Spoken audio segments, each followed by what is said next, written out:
Y ahora soy tan igual a ti, madre, que no me reconozco en el cristal de este retrato tuyo tan presente.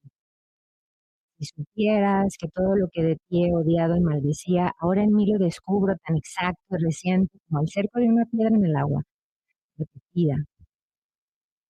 Vengo a verte de nuevo. Tócame. Pon mis dedos aquí sobre tus llagas y ábreme esta rosa de espinas del costado. Soy tan tuya que el mar, tu voz, copia en mi voz para su canto.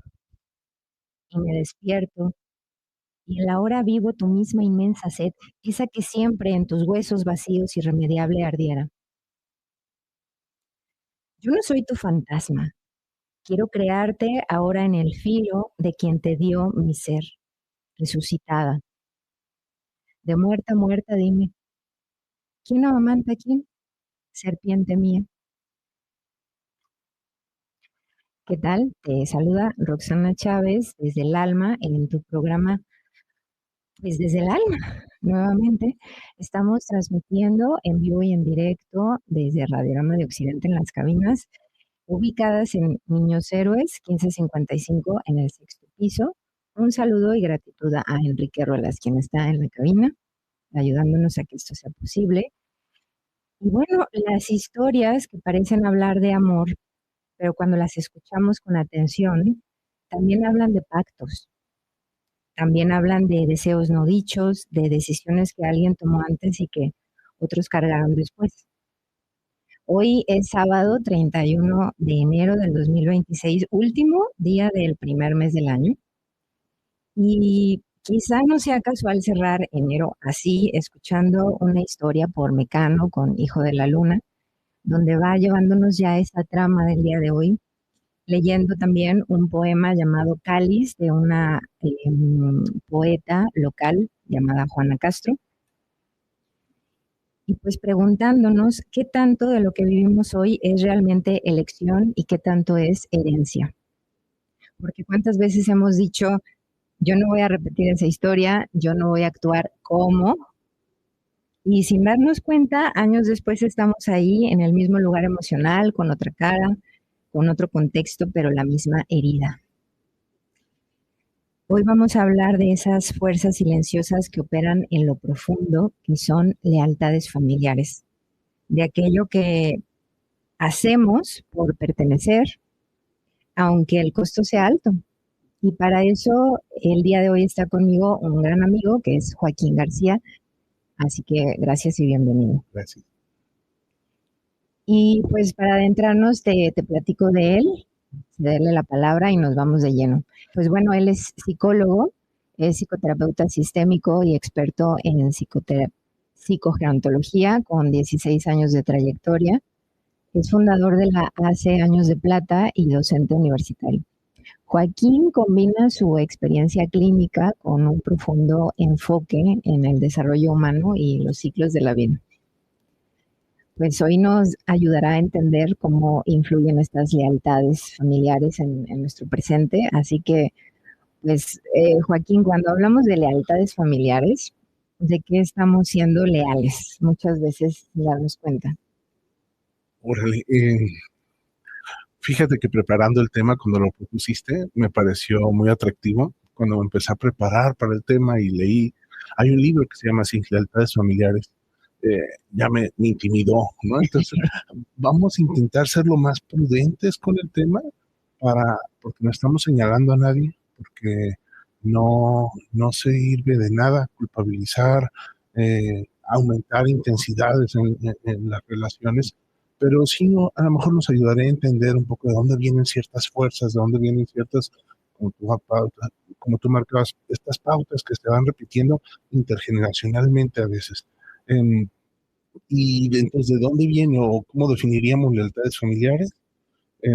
Podría ser como esta sensación más que de gratitud, pero como de deuda que se tiene entre miembros de una familia, ¿no? El tipo de relación que se establezca en esa familia, desde cómo se estableció la familia hasta cómo se fueron adaptando para la llegada de las crías y desarrollando en la preparación de las crías para que partan del nido, eso es lo que va generando pues ciertas fuerzas que pueden ser de orgullo y de empuje para que salgan y sean ciudadanos, ¿no? Personas les llaman eh, individualizadas o se mantengan periféricos al núcleo familiar, a los padres o abuelos de la familia, por esa lealtad.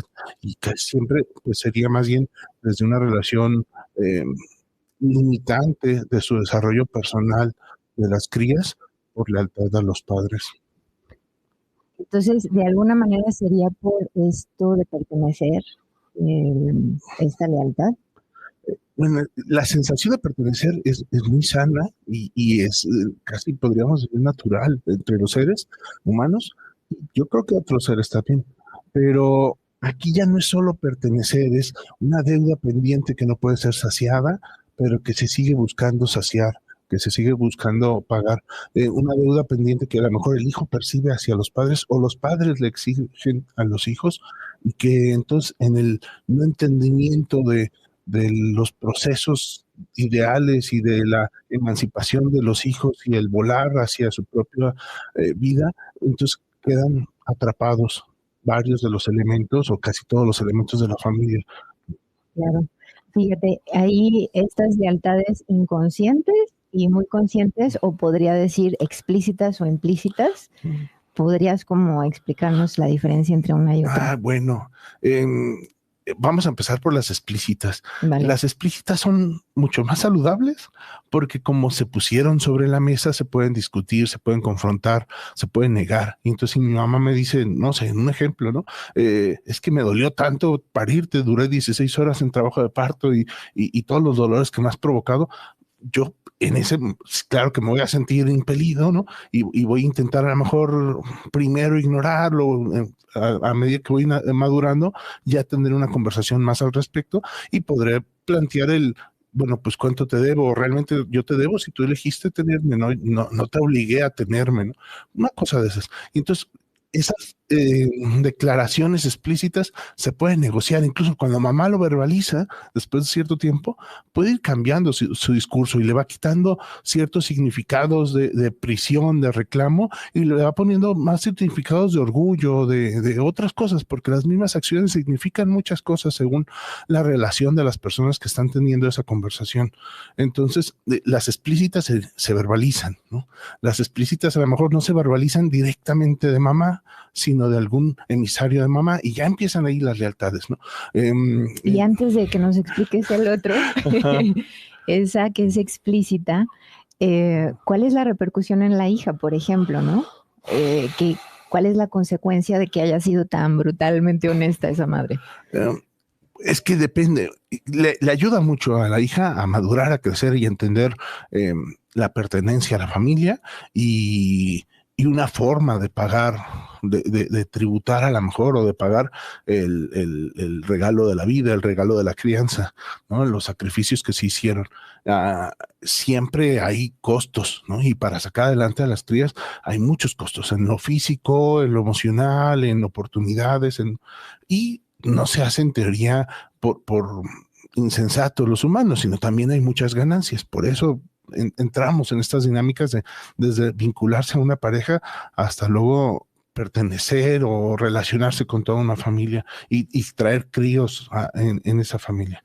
Entonces, ¿qué le ayuda o cómo le afecta? Pues de formas muy diversas, depende también los recursos de la chica, hablaste de una hija, pero puede ser hijos, hijas o todos, ¿no? Puede ser que el más grande, que es el que obligó al vínculo, porque puede ser que no era una relación tan formal, tan intencionada para compañeros de vida, pero a partir del embarazo se convirtió eso en un matrimonio, eso en una familia, y pudieran reclamarle un poco en la negación de su responsabilidad de los adultos al crío de por tu culpa, como saliste en el embarazo, o apareció el embarazo, nos tuvimos que vincular. Pero si se verbaliza, es menos conflictivo porque en algún momento ese crío puede poner sobre la mesa las cartas y planear, a ver, de quiénes son las responsabilidades y qué sí debo y qué no debo. Claro. Y a lo mejor habrá una relación pues más conflictiva, más de tensión, pero ese enojo pone límites, el enojo ayuda a poner límites o a romper límites. Más peligrosos son cuando no se verbalizan, porque es más difícil que aparezca el enojo y lo que aparece es culpas, miedos, otras emociones más difíciles de manejar y que no ponen límites y que entonces sí terminan atrapados en dinámicas eternas, donde los hijos están periféricos al núcleo familiar en lugar de haber armado su propia familia funcional, individualizada. Claro. Quizá vayas a estar de acuerdo en que una consecuencia pudiera ser esa responsabilidad incansable que pudiera sentir el hijo o la hija por el cuidado o el equilibrio emocional de esa madre, ¿no? Bueno, si hablamos de lealtades en otros escenarios, en otros grupos o sistemas de personas, sí hay una tensión, un impulso hacia tener cierta cercanía y ejecutar ciertos actos. Pero hablando de lealtades familiares, que siempre la relación es, los hijos tienen que cuidar de alguna forma, proteger de alguna forma a los progenitores o a las personas de mayor jerarquía en ese sistema donde aparecieron los hijos. Entonces puede ser la abuela, puede ser el papá, puede ser mamá, incluso puede ser a mi hermana mayor, ¿no? La lealtad suele tener esa característica de que es hacia personas de mayor jerarquía, ¿no? De los de abajo hacia los de mayor jerarquía. No necesariamente a padres por ser padres, sino por el nivel de jerarquía que hay en la familia. Como se haya configurado. Ajá, es que hay muchísimas configuraciones, ¿no? Y a veces una familia que parece que son mamá, papá e hijos, no es así. A nivel relacional, mamá, papá están subordinados a abuela, aunque vive ella en otra casa, o a tío, que es el empresario que mantiene, que le da trabajo a papá. Y entonces, habría que leer no los que están en la familia, no a los que les llamamos a lo mejor mi familia, sino las relaciones que están entre los elementos y a partir de ahí entender, ¿no? Todo esto pasa de forma casi inconsciente y pasa a lo largo de muchos años hasta que uno de los elementos ya no está cómodo, ¿no? Ya no quiere seguir en esa relación, en esa deuda eterna, en esa complicación, a lo mejor en sacrificio a su proyecto de vida, y entonces empiezan a aparecer síntomas que suelen llevar a la familia a mayores intensidades, a problemas de salud mental, incluso a terapia, y eso ayuda a veces a romper y a cambiar las cosas. O hay elementos que no se adecúan a los nuevos movimientos, porque los hijos y todos los sistemas, ¿no? Son dinámicos, van creciendo, van cambiando. Como decíamos desde el principio, la misma conversación cambia de significados y de ser un reclamo que le podría hacer a mi hijo de 4 años cuando está haciendo berrinche de es que yo te parí por 6 horas y sufrí mucho. A los 16 años esa conversación podría ser más desde el orgullo y lo que me he esforzado por ti y ahora espero que te vaya bien, porque si yo pude aguantar, tú puedes aguantar. Y son casi las mismas palabras, solo cambió el significado, ya no es un reclamo. Es una declaración de afecto, ¿no? Podría ser. Pero las familias de forma natural tienen que ir cambiando. Los mayores problemas, y entonces los elementos tienen que ir creciendo, los miembros de esa familia, y los miembros de esa familia pues tienen que irse adaptando a sus nuevas circunstancias. Cuando uno de ellos se percibe a sí mismo o lo perciben los demás demasiado vulnerable y que no resistiría los cambios, es cuando entonces empieza a detener todos y a generar esta patología en la familia donde uno de ellos o varios de ellos se sacrifican. A lo mejor de 0 años a 16 años, todo normal, los hijos iban estudiando, tenían amigos, tenían relaciones incluso hasta afectivas, pero a partir de los 18, 19, que parece que ya iban a despegar del nido, perciben que mamá no estaría bien o papá no estaría bien si nos vamos, o ellos dos se van a pelear y se van a separar si nos fuéramos de la casa, y entonces empezamos de forma ni siquiera consciente a sabotear nuestro futuro, elegir parejas que luego terminan regresándonos a casa porque nos embarazamos prematuramente, porque era un patán y no puedo vivir con esa persona, porque es un mantenido y no podemos pues vivir independientes, autosuficientes, diferentes elecciones, ¿no? El no tener una conciencia de qué carrera quiero, o elegir carreras que no son sustentables, no sé. Entonces hay diferentes elecciones o situaciones que terminan manteniéndonos en el núcleo familiar y que entonces terminamos pues, cuarentones en casa de nuestros padres por cuidar a nuestros padres y sin entenderlo.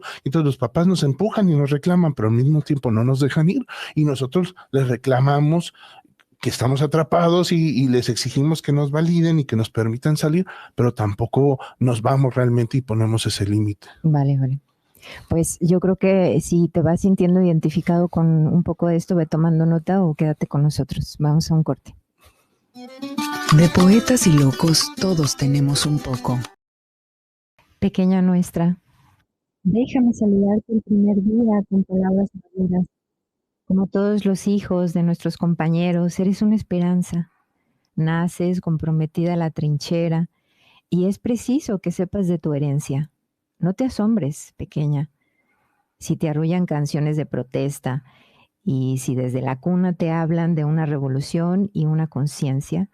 Crecerás, mi pequeña, con el puño cerrado y tus pasos primeros los darás tras la huella luminosa de nuestra patria nueva. Me emociona pensar que va a llegar el día en que pueda llamarte camarada, pero quiero decirte, mi pequeña, que eres depositaria y responsable del futuro, que en tus manos de niña se coloca temblando un tesoro de ideas, que tienes para siempre una tarea, que te espera un camino por ese porvenir. Mi corazón se alegra mucho y te saluda y escribe para ti la bienvenida, con palabras maduras. Estamos de vuelta en tu programa Desde el Alma. Estamos hablando el día de hoy de lealtades familiares. Está conmigo el psicólogo Joaquín García. Y antes de irnos al corte estábamos hablando sobre qué son esas lealtades y cuáles son esas lealtades explícitas. Ahora nos vamos a adentrar a las explícitas, implícitas, perdón, al revés. Y escuchamos a Niña Pastori y volvemos a esta idea del espejo, de mirarnos un día y descubrirnos parecidos a quienes jurábamos no ser. A mí me gustaba mucho esa parte de Niña Pastori en su canción, en donde va hablando cuando nadie me ve. Ese momento en donde nos permitimos ser en totalidad, ¿no? Sin limitaciones, pero cuando salimos de casa, entonces nos adentramos a cubrir las expectativas, a estas lealtades, a estas formas que esperan de nosotros, y a veces esos rinconcitos pues nos conectan con nuestra verdadera esencia y qué liberadores. Entonces, pues bueno, continuamos acá. Joaquín, ¿cuáles serían las lealtades implícitas? Se manifiestan a lo largo de los años de la relación entre los elementos de la familia, pero no se verbalizan. Muchas veces ni siquiera se piensan los miembros, o sea, no estás tú viendo a tu hijo de todo lo que te he dado, maldito chamaco. No lo piensa, no lo percibe así. O ¿qué voy a hacer sin ti si te vas? Ya te veo grande, ¿no? Empiezas a hablar con algún chico y digo, híjole, en pocos años ahora el noviazgo será real y se puede ir. Eso no lo pienso casi nunca, ¿no? Los padres no lo pensamos, o los adultos de la familia, pero sí se percibe que va a haber conflictos, que pueden venir grandes peligros. A veces, habría que hacer primero una acotación. Las familias no siempre se organizan por los afectos o por los conflictos, ¿no? A veces también por justicias, por deudas, por reciprocidad. Y los hijos suelen percibir las necesidades de los padres. Y los padres, pues esas necesidades son reales que tienen y seguramente las tienen por carencias de su propia vida cuando eran hijos, ¿no? A veces no hubo padres, ¿no? Venimos los setentones, sesentones, que ahorita hay personas de 60, 70 años, muchos de ellos tienen familias con conflictos, separados, hubo muchos huérfanos, ¿no? Entonces, son personas que transmitieron heridas sin querer, sin saber, a la generación que trajeron al mundo, que somos los cuarentones, cincuentones, y nosotros, si no entendemos y rompemos eso, transmitiremos cosas a nuestros crías, que ya tendrán 5, 10 años, ¿no? A lo mejor. Entonces, estas son las lealtades invisibles y lealtades implícitas, cuando me perciben a mí con una vulnerabilidad y entonces suele haber alguien que quiere cuidarme y protegerme de esa vulnerabilidad. Y muchas veces los hijos problema, los hijos que llamamos ovejas negras o ya en terapia les llamamos paciente identificado, a la persona que llevamos a terapia, a la persona que le saca canas verdes a mamá, parece que es el niño problema, pero suele ser la persona más leal, que se está sacrificando, está canalizando la atención, incluso es el que lleva a la familia a terapia, o al médico, o a un profesionista, a partir de ahí se pueden visibilizar conflictos y pueden a veces resolverse, ¿no? Cuando cada miembro de la familia entiende, supone que algo puede estar pasando, lo rastrean, lo entienden, se dejan llevar por un modelo terapéutico, y bueno, empieza a haber cambios. Y los papás se animan a enfrentar sus demonios que a lo mejor no habían enfrentado antes, y entonces así podemos liberar a los niños de no tienes que cuidarme, yo puedo solo, ¿no? No sé cómo, me estoy temblando de miedo, pero allá voy, ¿no? Y entonces ya los niños hasta aprenden este valor y de esta osadía de enfrentar nuestros demonios para ellos, sus propias vivencias, pero ya no tienen que venir a proteger a papá o venir a proteger a mamá, ¿no? O darle a papá lo que la abuela nunca le dio, ¿no? Atención, respeto, cosas así. Claro.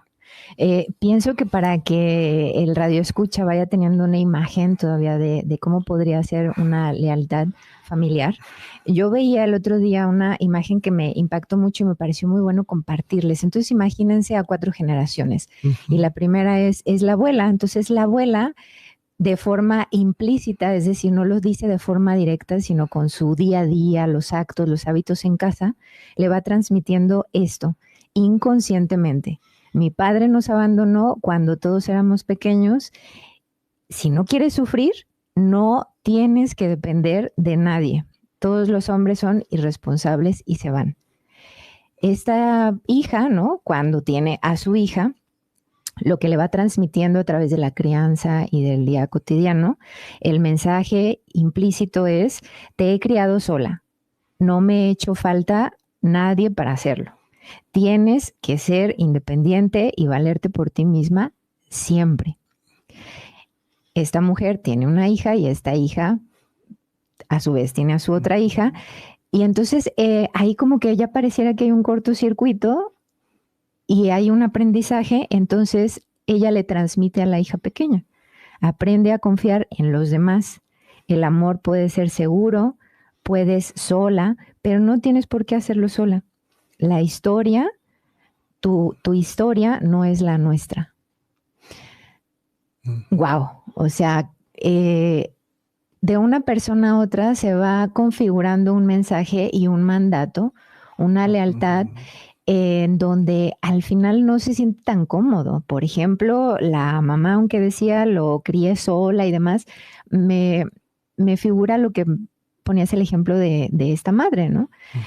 De sacrificio y demás. Entonces ahí ya podríamos tener un ejemplo de cómo puede ser explícito e implícito esa lealtad. Y sí me parece como bien importante que sí tuviéramos una imagen de cómo va sucediendo, ¿no?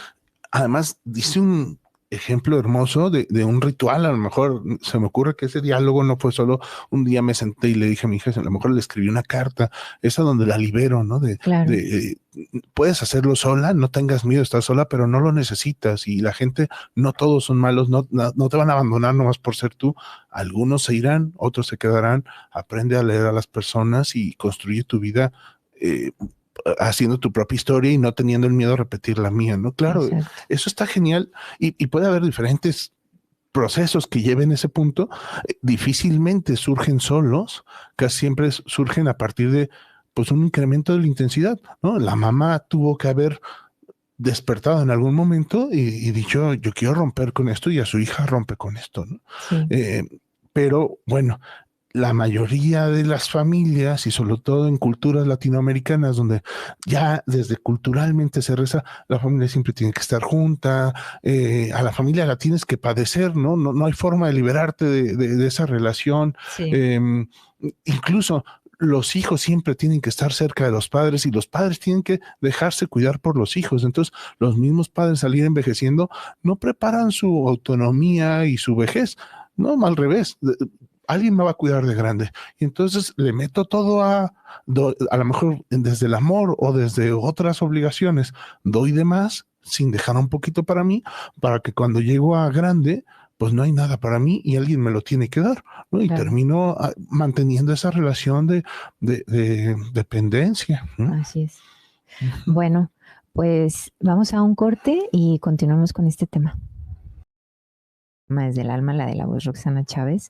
Y creo que para dar este último arranque en el programa, conversábamos Joaquín y yo en que sí es importante diferenciar en que no es como echar tanta tierra a la familia, a los padres y demás, sino que hay dos perspectivas de cómo ver esto de las lealtades, ¿no? Una que pudiera ser en esto de honrar, ¿no? Y de generar una relación, pues sí, armónica y demás, pero con ciertas limitantes.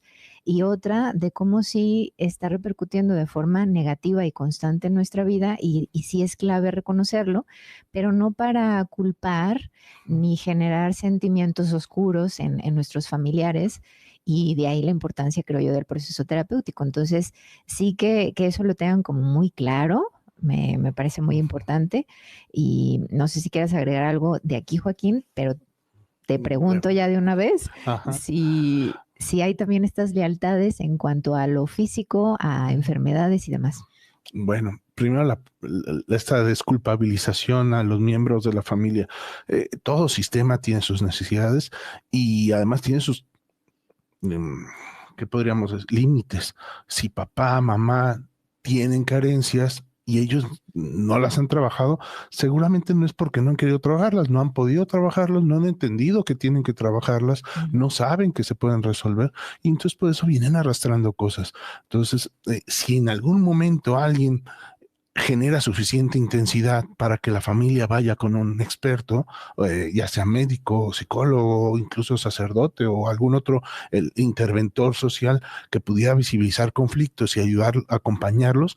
Bueno, ese era el momento donde se podía trabajar. Antes de eso no, porque no lo podían haber visto, porque no estaban listos. Entonces, no es culpa de papá, no es culpa de mamá, no es culpa de la abuela que abandonó, trató mal a mi papá y por eso mi papá es todo duro. Es culpa de un sistema que estábamos todos atrapados y el plan de ahora es desatraparnos, perdonarlos a ellos, entender cómo romper y ahora sí crecer, ¿no? Crecer a diferentes situaciones. Y parte de eso que planteas, bueno, claro, habrá a lo mejor unas cosas más obvias, ¿no? Como un papá abandonado, bueno, entonces tiene cierta necesidad de tenerlos todos aquí y quiere a todos sus hijos siempre cerca, pero habrá cosas mucho más sutiles que no podemos entender que a lo mejor también serían síntomas de una familia atrapada en lealtades patológicas, lealtades no adecuadas. En teoría, entre las muchas cosas que se registran son sacrificios, cuidados, abandono, traiciones, injusticia, reparaciones. Todo eso pudieran ser los móviles o los porqués de la lealtad, de que aparezca el síntoma, pero los síntomas podrían ser físicos, podrían ser emocionales, podrían ser en relaciones con otros, ya sea de búsqueda de estar muy relacionado, búsqueda de estar solitario, búsqueda de tener relaciones superficiales, búsqueda de tener relaciones solo sexuales, no sé, habría muchas variantes de ese síntoma. Y por eso es difícil detectarlo y es difícil romper a menos que te acompañe pues alguien, ¿no? Un experto. Y a veces también el proceso interno de transformación, solo un elemento de un sistema, lo que le queda es alejarse y romper con la familia y formar su nueva familia donde intentan no traer los demonios de la familia pasada y en algunas ocasiones se logra, pero se logra pues al costo de estar solo, ¿no? Desvinculado con la familia. El chiste es, o lo ideal es recuperar la integración de todos, pero con una armonía, con una convivencia donde se pueda disfrutar a los otros sin padecer los demonios que traen cada uno de ellos y sin tener que ser todos iguales, ¿no? Eso marcaba mucho, no voy a decir el nombre del autor porque me es bien difícil pronunciarlo por más que lo practique, pero el de Lealtades Invisibles, el libro, pues marcaba mucho la individuación del sujeto, significa que no tiene que parecerse a los demás, puede ser diferente y la diferencia también está bien y puede tener problemas o no como los demás, o puede tener diferentes problemas a los que tienen los problemas que tienen los demás, pero aún así puede ser parte de la misma familia. Entonces, Bueno, esa sería la meta. Y entonces eso contestaría algo que proponías de hablar de esto se puede cambiar, ¿no? Estamos atrapados y ni modo, lo voy a tener que repetir. La verdad es que no. Podríamos cambiar, podríamos sí seguir en una relación familiar, incluso construir una relación de mucho más amor, porque el sentirme obligado en deuda a mamá no es amor a mamá. El cuidarla porque se lo debo, el cuidarla porque qué será de ella, no es necesariamente por amor.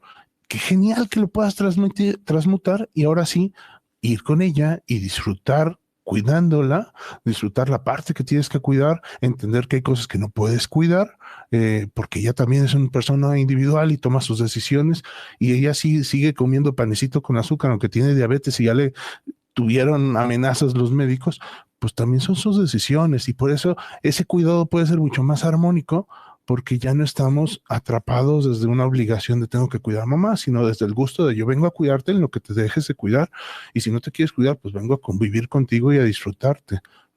Por ahí sería. Ya, claro.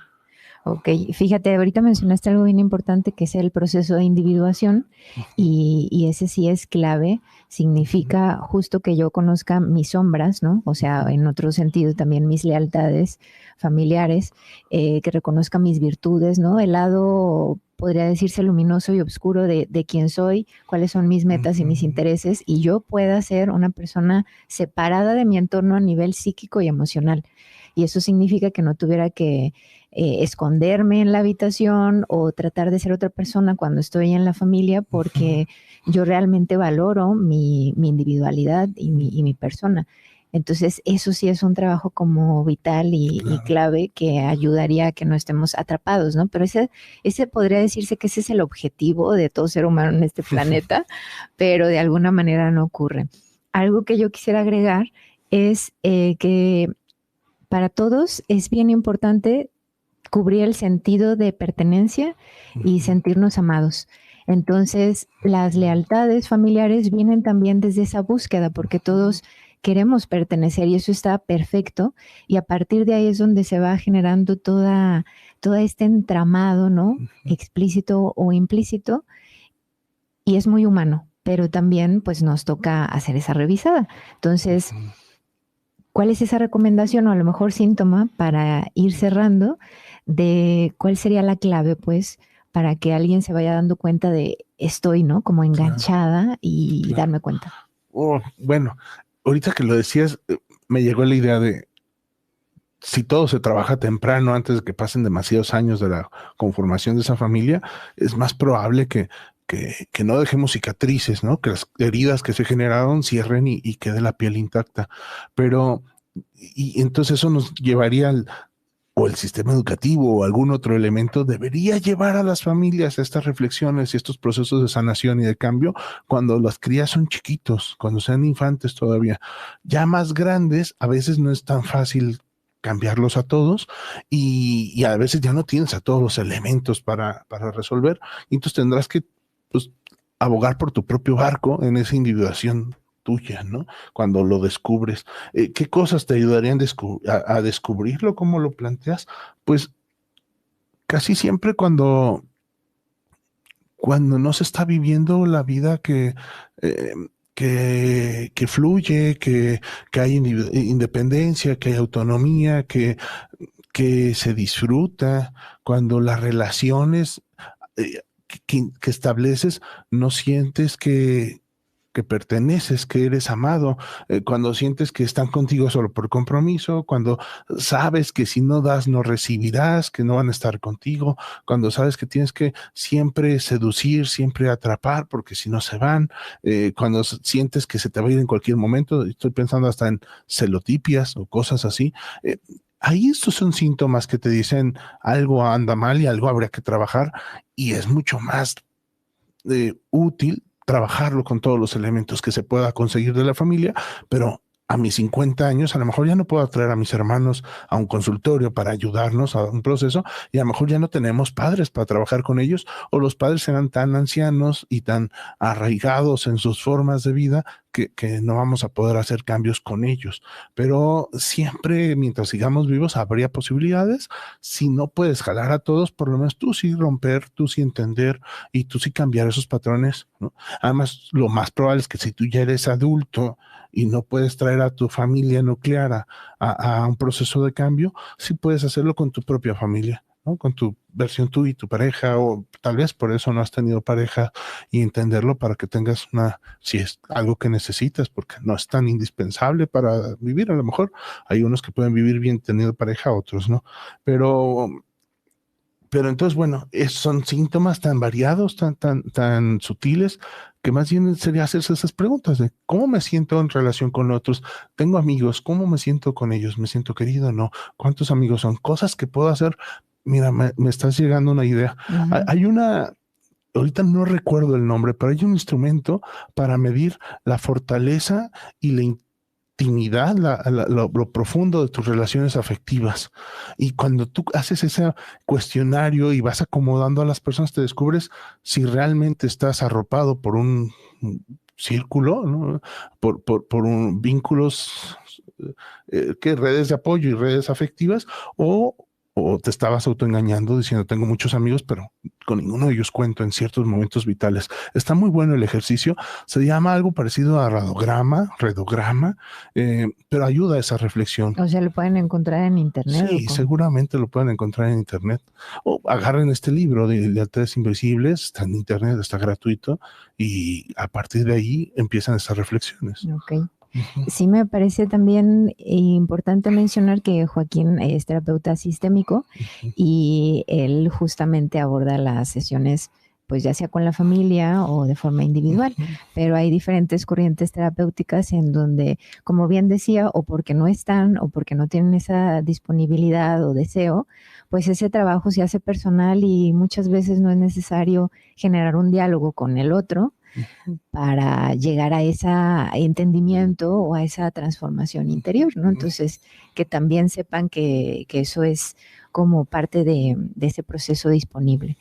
Y pues bueno, no sé si brevemente quisieras agregar algo más.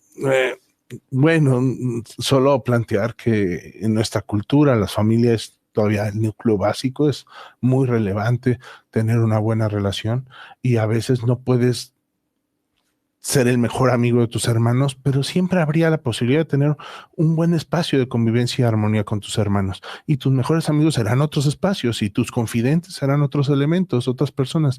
Pero siempre se puede trabajar lo suficiente la relación familiar para que haya cierta integración, ¿no? Tal vez no solo, y para eso necesiten apoyo, pero a veces solo es que uno de ellos lo entienda y empiece a hacer cosas diferentes para que empiecen a moverse los demás, aunque no querían moverse.